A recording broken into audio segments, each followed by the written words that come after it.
We're live now. So, hi everybody. Welcome. Welcome to another edition of Live with Taz Thornton, Unleash Your Awesome live show. We're doing something a bit special today.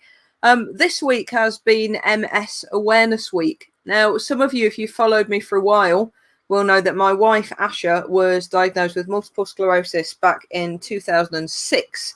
And the reason you might know that is that diagnosis came as part of those that period of personal hell I talk about, where in the same period of time my uncle died, my dad died, a load of family stuff came to light that was unpleasant to deal with. I was dealing with my coming out at the same time because I'd always been asked to keep it quiet, and now all of a sudden I'm in this situation where I need my partner with me.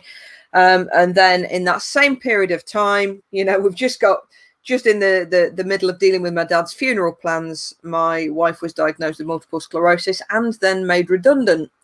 So Asha and I have been talking, and we thought that for Multiple Sclerosis Awareness Week, we should pop on here and just talk about what it's actually like, not only to be diagnosed, but also to be supporting somebody through that.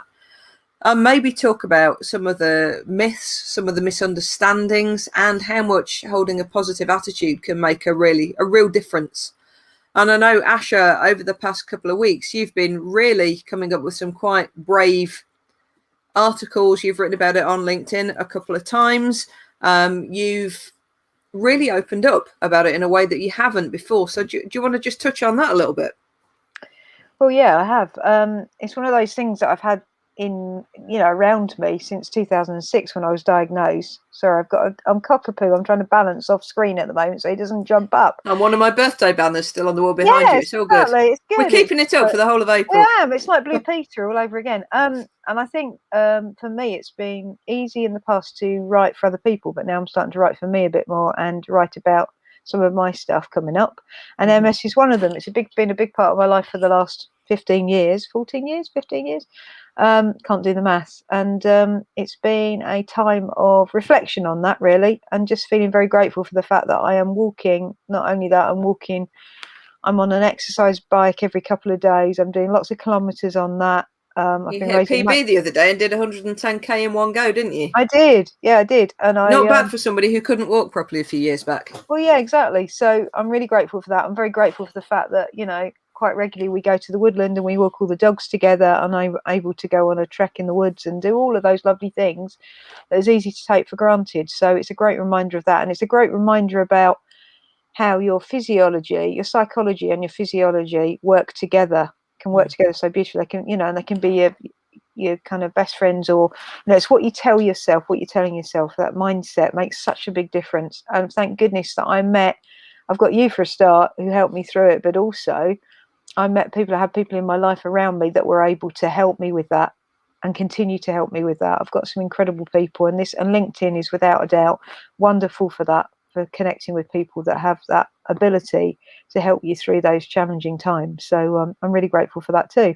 So MS Awareness Week, it's been in my life, the MS Society. I know there's other MS organisations, but the MS Society has been part of my life since I was a kid, because my mum and dad were members, because my mum had MS. So I grew up with a mum with a disability and knew about how difficult it was for her. But you know what? She taught me so much about carrying on, about seeing the funny side in things, finding the humour in even the most difficult circumstances. And she was a fighter right till the day that she passed away. So I'm very grateful for that too, because she's been an incredible teacher for me. So I'm reflecting on that as well. She had a wicked sense of humour, my mum, a little bit weird. But that's the gene that I've inherited. But I'm very proud of that, and the fact that she could laugh through a lot of the difficulties, the challenges she had. So yeah, I'm really grateful for that too. Gratitude is a big thing. I'm doing some training at the moment, and a big part of that, one of the sessions we had this week, was all about gratitude. And I know a lot of people say, oh, it's flaky, and it's, you know what, it works. If you can find gratitude, it's a really good starting point. Just to take you back, Ash, because we know that gratitude is a massive thing, but just take us back to what it was like, because some of the things you've touched on before, and you've started to write about them in your articles. You've talked about how you grew up with a mum with multiple sclerosis who ended up in a wheelchair, how as a child you would often come home from school to find her hanging upside down in the bathroom from a hoist. I remember you telling me about once. Yeah. Or as a child trying to physically lift your mum, and your mum wasn't a small lady. No. You know, she was quite statuesque when she'd been able to walk. I only ever knew her in a chair, but I know she was quite a tall lady. A buxom lady as well, shall Buxom. we say? There we go. There's a good word you don't hear very often these days. I'm very proud of it. Yeah, you're right. And you know, that was a frequent thing in my childhood. I'd come home from school. I did a post on it actually this week on LinkedIn, talking about one of those times. And I'm talking about, that's just one in lots of different times. My dad retired very early in the end to look after mum, but at the time he was still working. He was a shift worker working in, you know, in sort of engineering and stuff. So he was really, we'd come home and we'd never quite know what we'd find. So I'd come home from school and often find mum usually in the bathroom. She'd had a fall when she's trying to get to the loo. And then we'd have to work out a way to get her back up into a chair. And it was before the day of hoists. If you remember now, there's a lot more stuff to help us, a lot more equipment that helps. There is now. So we didn't have that when I was really young. And so often it would be a case of just getting mum into to the point where we could get her to another chair, get her hoisted into that, and then moved across to a wheelchair. So and as anybody knows that's in care, you know, now it's a two-person job, isn't it? Of course, to do that. And so to do that as a child is something else. But to bring this full circle, because I'm conscious we've got like 20 minutes or something to talk on here today, and I really no, it's great. No, that's really, really good. But I really want to bring it up to date to what that was like for you. So as someone who had, you know, lived with a wheelchair bound mum growing up, what was it like for you to get that diagnosis? And there's probably a subject, a video for another day for those who are more into energy and the like, who are not quite as logical as others in talking about what happened. So to nutshell that, your dad had died, you were traveling between Lincolnshire and Kent to look after your mum regularly, and you talk about that one time where you were so dreading having to leave your mum on your own, and you just called out to whoever was listening, please give mum some of my energy. And I remember you saying that you put your hands on your mum's legs, and that quickly. Now, coincidentally or not, but for anyone interested in energy and all things spiritual and holistic, this is always quite interesting. Between the space of you saying that and getting home here, you had lost the feeling in both your legs and up to above your waist. So that's one thing that's perhaps another broadcast for another day.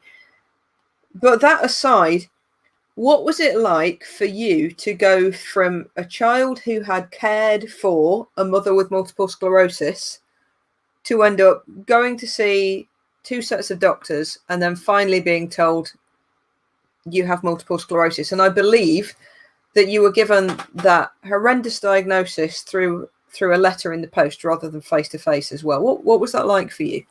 It was horrendous. You know, I could almost see my future mapped out there and then, because I'd seen with my mum how much she struggled. She fought very hard, but she struggled a lot, and how much pain and discomfort and how fearful she was at times. And I just saw that being mapped out for me. You know, it was really hard to see that can't be happening again. You know, I was the same age as my mum in another peculiar twist of fate, whatever you want to call it. And that was just really weird. She was 38 when she was diagnosed. I was 38 when I was diagnosed. And I was just in total fear. So for me, I think I was numb for a long time afterwards. You know, literally, I was numb in mind, body and soul at that point, because it was like, well, I know what's going to happen then, don't I? And I know I'm just, you know, I might as well put the order in for the wheelchair now. And that sounds really crass to say that, but that's where my mind went. And you know, because you were living with me at that point, and you know what I was like. Yeah. And what I tend to do is just, you know, I have a tendency to shut down a lot. And so it was really hard, even sharing some of my fears with you. And because every time I felt like I looked at you, I could see the fear and the worry in your eyes as well. You know, not that we couldn't deal with it, but how I was reacting to it. And that was tough for both of us. It really was. And I thought about my dear dad, who's no longer with us as well now, but who cared for my mum, and some of the changes that he had to make in his life. And then, of course, my mind was wandering all over the place. You know, I was thinking about you. How's that going to affect us and how we work and what's going to happen? I remember you really trying to push me away a lot in those days and doing you won't be able to cope if I end up in a chair. And I remember saying to you, you're not going to end up in a chair, because again, going back to how quickly that came on, and because we're both big believers in energy and positivity. Yeah. If they're really, I believe some watching this or listening to this may poo-poo this. We're live on Facebook and LinkedIn and YouTube right now. So for some, this might just wash over them and they'll think, what load of old hippie shit, and that's okay. Take from it whatever you will. Precisely. It really doesn't, you know. But I remember thinking, if this really is an energetic thing, then you can give it back as well. And that's not about making your mum worse, but it's if you've called something into you that isn't yours, then we can get rid of it. And also everything that we'd both read and believed in terms of mind over matter and the impact, as you've already said, of your psychology on your physiology has such a massive impact. And I remember in those early days when you were getting sucked into just going and looking at all the kind of MS support groups and they're great. They serve a great job. But there's also a lot of people who sit in those places who become the label.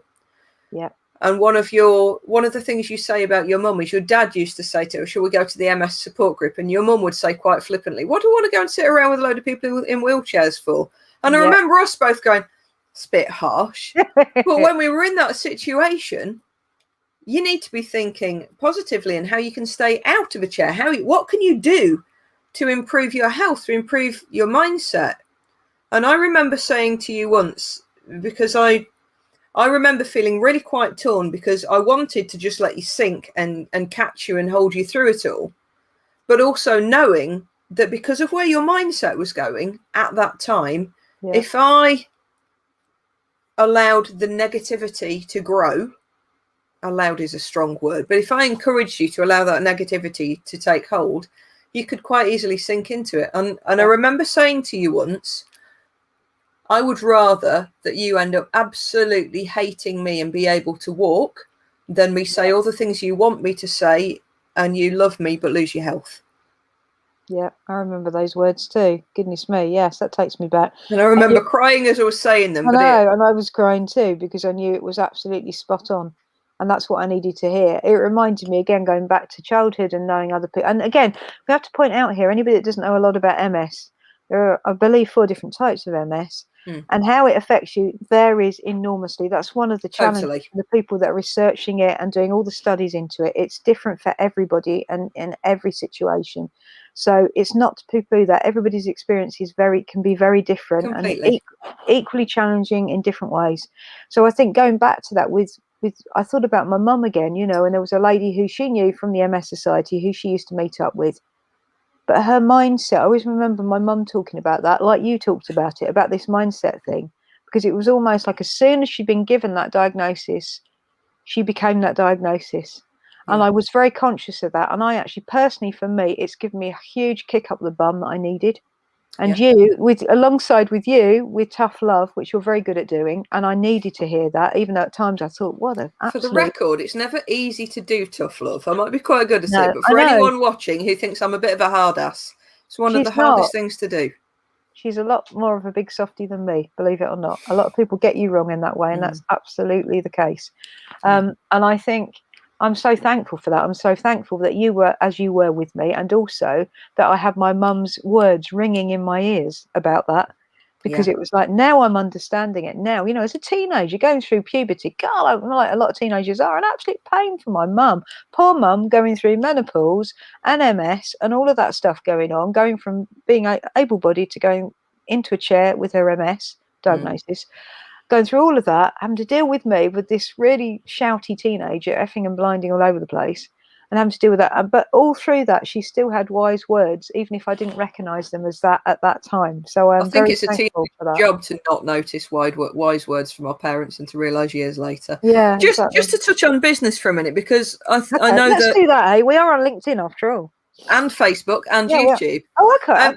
Triple whammy. We're live. Yeah, we're having a social media threesome. So just to touch on business for a minute, because I know that diagnosis for you was instrumental in you changing the way you did business. So way back in the day, you and I used to co-run and manage a full service digital media, social media and PR agency. Yep. The aim was that as I built up my coaching practice and my training practice, I'd gradually step away from that and then you'd run it. But I think you'd been unhappy for a while. We sometimes jokingly refer to arseholes So everyone watching this, I'm sure, who runs their own business or who has managed a business or managed clients will have experienced that situation where a client employs you as the expert, takes your advice, but then it comes to the crunch and they just undo everything because they get scared about rocking the boat. And in our case, when it was PR, they'd undo all of the news angles, turn the press release back into a blatant plug that we knew would not get them anything other than a call from the advertising team. Yeah. They'd undo all the good work and then they'd complain by then to you when they didn't get the news coverage because they'd undone it all. And I know that was stressing the hell out of you. Yeah. And I remember one particular client, we were managing their social media, and I remember one of the managers going mad to me on, would have been text or email, I forget now, before WhatsApp, and demanding that I give her the password for their Facebook page. And no matter how many times I explained to her, there's not a password for your Facebook page. You access it through your profile as an admin of that page. And she was really berating me and wouldn't listen. And I think that was one of the final straws as well. Yeah, it sure was. And that diagnosis, I think, was the kick up the backside you needed to recognise that although some of these clients were really good payers, it wasn't worth the impact it was having on your health. And that's when you started to move away from full service PR agency and social media management into content coaching. So I think now you're still there. Turquoise Tiger is still your parent company, if you like, but you now do so much under your own brand of Asha Clearwater, and I know you kept one of the clients back then that you absolutely love. You still work with National Pet Month, which is happening at the minute. Which is happening right now till May the 3rd. So I know you kept any clients that you had an affinity and an allegiance with, that you felt aligned with, but you let the rest go.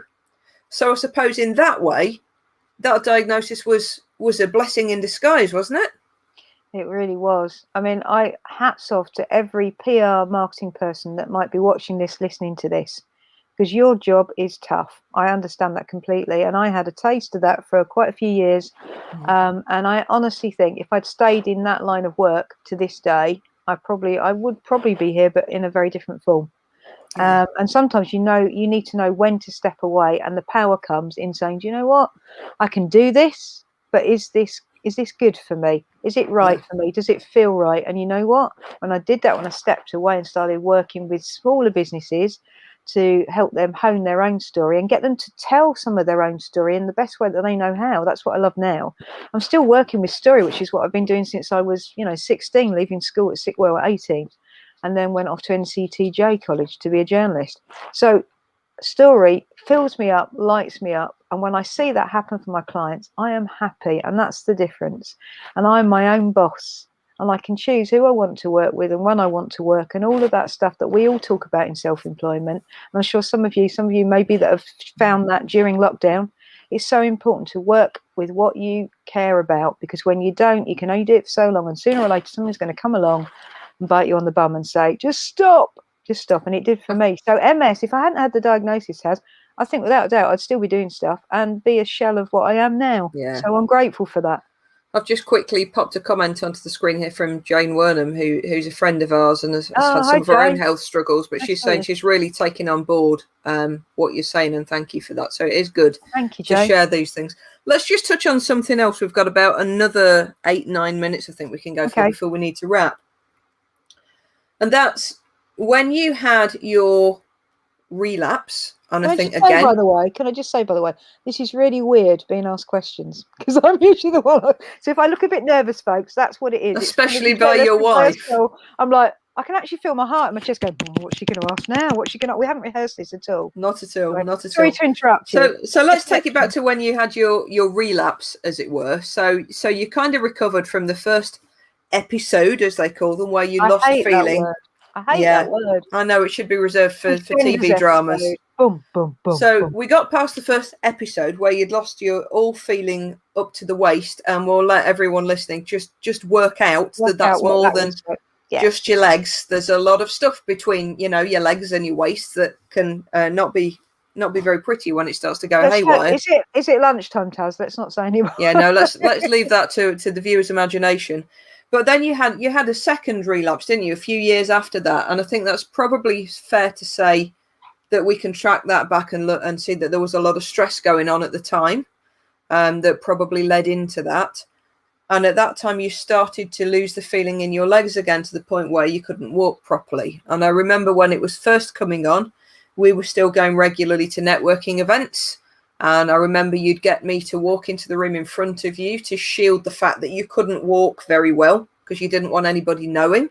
So we'd do this weird dance where you'd kind of walk behind me. And sometimes we'd be pretending to have a bit of a cuddle so that I could get you right up to your seat. What do you mean pretending, Taz? We shouldn't have to pretend. I know it's 20 years, but no, but we wouldn't normally do it in the middle of a business networking event. Oh, well, maybe. I think we did sometimes, but anyway. Yeah, okay. yeah. Okay. But we'd create this weird maneuver to get you to your seat without anyone noticing that you were struggling to walk. And sometimes we'd have to go and case the venue first and check if there are steps and how you were going to do it.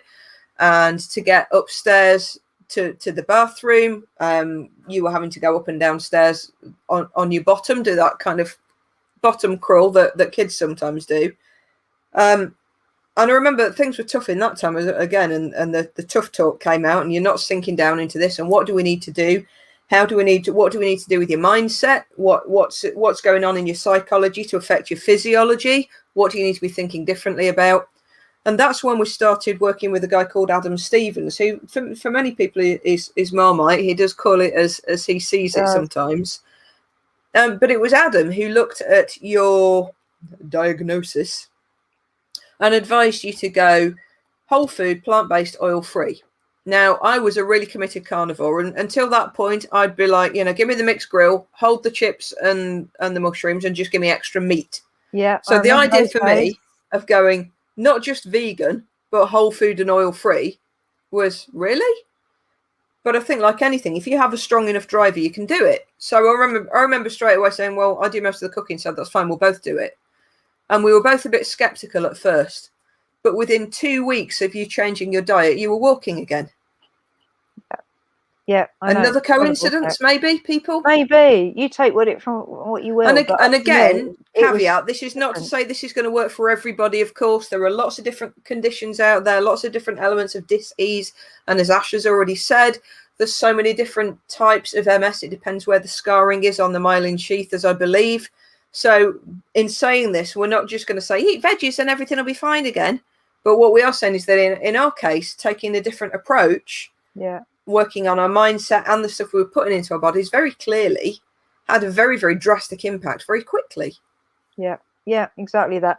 I can remember us when we first went vegan and or plant-based, whatever phrase you want to use. We've had a lot of questions about that. But for me, as soon as we started to do it, for me, health-wise, I felt a lot more alive. I felt more with it. I felt more energized. It was like the color came back into eating, if that makes sense. It was like we turned on the Technicolor from black and white. It was, and we said about that, Taz, didn't we? Because we noticed it was like you could taste things better. It's almost like I've never been a smoker, but when you hear smokers talking about coming off cigarettes, for instance, and they get their taste buds reactivated. Let's not do vegan evangelism. That's not what this is about. What did it do to your health? All right. Well, that's part for me. That's a big part of it. I mean, it absolutely is. It's helped me enormously. It also got me to the point where I wanted to exercise more, and I felt able to. That's why with the exercise bike and so on, I wanted to prove to myself at that point that my legs still worked. That's a big thing for me. That was huge. Because one of the things that I really, really struggled with, and one of the mental pictures I had in my head with my mum, was that when they didn't work and having to lift my mum's legs up for her and put them onto the plates on the wheelchair, on the foot plate. Yeah, and all of that. And that for me was just, and it was like, come on, I can move my legs. Not only can I can work out with my legs. And actually, they're pretty strong. I've got big muscles in my legs for a reason, and they're still working, and it's good. So for me, that was a huge turning point. That, and all of this. And meeting Adam at that time, and it was online. I was in the depths of despair at this point, and you just got chatting to him online, and the rest is history, as they say. But, since then, of course, during lockdown, like many people, we couldn't go to the gym. We bought an indoor exercise bike, and you've been absolutely smashing it on that. And that's been one of your biggest drivers, hasn't it? We've raised money for charity through doing virtual cycle rides. Yeah, you'll get on that exercise bike. I remember first getting on it for the first time and thinking, oh my God, I've done 5K. And now you will think nothing of doing 60, 70k in a session. Again, a week or so back, you did 110 in one go. From the woman who a few years back couldn't walk properly, that's quite a turnaround. Yeah. How much of that is mindset and how much of that is diet? What's going on for you? Both. It's a combination of all of those things. But above all, for me personally, in the same way that when I get onto that exercise bike, and I don't do it every day, I have to say it's probably 3 or 4 times a week. But when I do, sometimes I really don't want to do it. And the first 5K is the most difficult bit. Anybody that does anything like that, I'm pretty sure will agree. And it's the same with me. So it's like getting through that mindset of, I can't do this. My legs feel really tired and really heavy. I'm feeling a bit rubbish today. Going through that bit into the next bit. And by the time you get to 15, 20K, you're flying. It's like, I don't go really fast. I go at a steady pace, but I know I've got the stamina to complete it and get a decent mileage in. So I think it's all of those things combined. It's about drinking plenty of water. That's one of the other things. I don't drink enough water. I still don't. And Taz has to remind me. I have my little thing with the little reminder of how much to have per hour, and I try and do that, but none of us are perfect, and sometimes I forget, and I have my lovely wife to say, how much have you drunk today? Because that makes sometimes she'll swear at me. I wouldn't possibly do it. Would I ever swear to? Of course not. I live with you, I have to. But yeah, and it makes a huge difference. It's everything. It's exercise, it's diet, it's how you process stuff, and it's how you turn those negative feelings into something positive. Asha, And let me just draw your attention to this comment from Jane Piper. Is Asha still taking medication as well as the diet? My son has a I think that's supposed to be rare condition, and he's trying to control it by diet to reduce his medication. A couple of points I'd say to that before Asha just answers, and we've literally got just a couple of minutes because I've got a client at 2 p.m. Number one, there's an assumption there, and a lot of people assume that she went onto medication straight away. She never took any medication. No. So the answer to that is no, she's not on medication at the minute. It's being controlled by diet and mindset. Asha, anything else you want to add to that? I think sometimes I would never say if medication works, you absolutely take that medication. Totally. This is not anti-medication. It's a really important point to make. As I said, everybody's different, particularly with a lot of neurological conditions. It's very different for everybody. So you need to go with the advice that you get from your GP, your doctors, your medics. Unless it's your GP who just printed something out from Google in front of you and handed you the printout. But that's another story for another day. Yeah, maybe that's another one. So I would say it's a combination, Jane. It's a combination of both. And you've got to try these things to see what works for you. For me, the whole plant-based diet was an instant hit for me. It worked on so many levels. But then again, I'd never been a huge meat eater or a big fan. I just ate it because that's what you have. That's me. It was Taz. Taz was a big carnivore. So just to move on quickly, because there's a couple of points I want to cover before we have to wrap up, and that is. Go for it. Cool, you're pushing it hard today, Taz. Come on, you're like. I've got to. My 2 p.m. Naomi will be kicking me. Okay. So some of the worst things that people can say to you at the beginning. I remember opening up to people at work. I remember so many people being supportive, but please, if somebody comes to you and tells you they or their partner or a loved one has been diagnosed with something that we immediately think the worst about, please be careful with your words. I remember 2 people in particular, and it only happened twice, but I remember 2 people looking at me, and the first thing they asked was, what's the prognosis? And when you've just been told that your wife has got multiple sclerosis and has been made redundant, and it's the same condition, or the same label at least, that you've seen your mum-in-law struggling with, the worst thing, the most heartless, callous thing you can say to somebody at that point is, what's the prognosis? Because just think, where does that take you to? So, of course, that's a very, very practical-minded thing to look at later on. But don't let that be the first thing that you ask someone when what they actually need is, I'm so sorry to hear that. What can I do to help? What can I do to support you through this? Absolutely. Yeah. GP behaviour appalling, but then they don't know everything. They should at least try to care. Yeah. Some are better than others. Poor. They are. So, I think it's a bit of a lottery. What would your take be on that, Ash? What when you first get a diagnosis like that, what do you need from people to help them to support you? I just need a place where people will listen. I think we talk about this, don't we? We all think we're good listeners, but how many of us actually, our listening skills maybe could do with a little bit of a top up, an improvement? I think it's listening. It's just be there and listen. Be led by the person that's telling you that news. There's a cat just about to jump on me. Be led by that. Be led by them as to how that you want that conversation to progress. Maybe it won't be a conversation. Maybe it is simply in the days before we had to self-isolate and distance. It might just be a touch of a hand. And I really think with their permission, of course, but I think it's really important just to listen and be there. And sometimes helping can just be that. I say just be that. It can be absolutely that. And that makes all the difference. I think coming out with comments like the one you mentioned just now, Taz, is, when people are in that space, that's not what you need to hear. You just want somebody to listen compassionately, with compassion. Yeah. And I get it. It is very, heart. very practical. I can sometimes go into very, very practical what's needed mode. There's a cat behind Here comes me. Merlin. And I know sometimes people can think that I'm being quite heartless, and it's not. But I go into planning mode and okay, this is what we're dealing with. What do we do? And I go into pragmatic mode very, very quickly. But if somebody's just come to you with that, just think. Okay, so we're going to have to wrap it up because it's now 1:59. Thank you, Asha, for agreeing to come and do this with me. There's so much we could say. I survived. Thank goodness. Thank you, Taz. Thank you to everybody who has commented. I'm sorry we couldn't reply to you all individually. We're across lots of different platforms at once, but we will come back and reply to your comments on the threads. If you're watching this on replay, please do drop a hashtag replay into the comments, and we'll come back and reply. And if you've got any other questions, I'm sure Asha will be happy to answer them to the best of her ability, or to steer you to someone who can help if this is impacting you.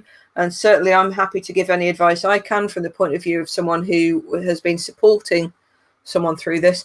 But I think really, Asha, to hand back to you for final words, the worst thing about it now, apart from occasional pins and needles or fizzy feet, as you call it, I think that the worst thing is that you have to reapply for your driving license every 3 years, and that's about it, really, isn't it? Yeah, it is. We had that. I've just recently reapplied and got it. It arrived in the post last week. Hurrah! And that's another thing you take for granted. So I just think wherever you are, whatever type of MS, if you know somebody with MS, please just be there for them. Remember, there are loads of places to go to for help. The MS Society, the MS Trust, loads of other places, resources with people that want to help and support. So please be aware it's not the end. That sometimes it can open up a new way of being and living, and it doesn't have to be all negative. And just know that I'm here. You need to chat about it. If you want to get in touch, please do via LinkedIn or any of the other social channels. But stay positive as you can, and know that there's lots of other people there going through stuff, here to help and offer support all the time. Oh, thank you very much. That's lovely. May the forces be with you. Thank you. You've got lots of lovely comments. Right, we're going to have to end it there. Thank you to everyone who tuned in. Thank you to the gods of LinkedIn for finally giving me LinkedIn Live after about a gazillion and one applications. Thank you to everyone for watching, for everyone for listening, and thank you, Asha, for being so open. Thank you, and just everybody. For being bloody gorgeous. Love you lots. Take care, guys. Bye. Bye. Bye. Bye. Bye.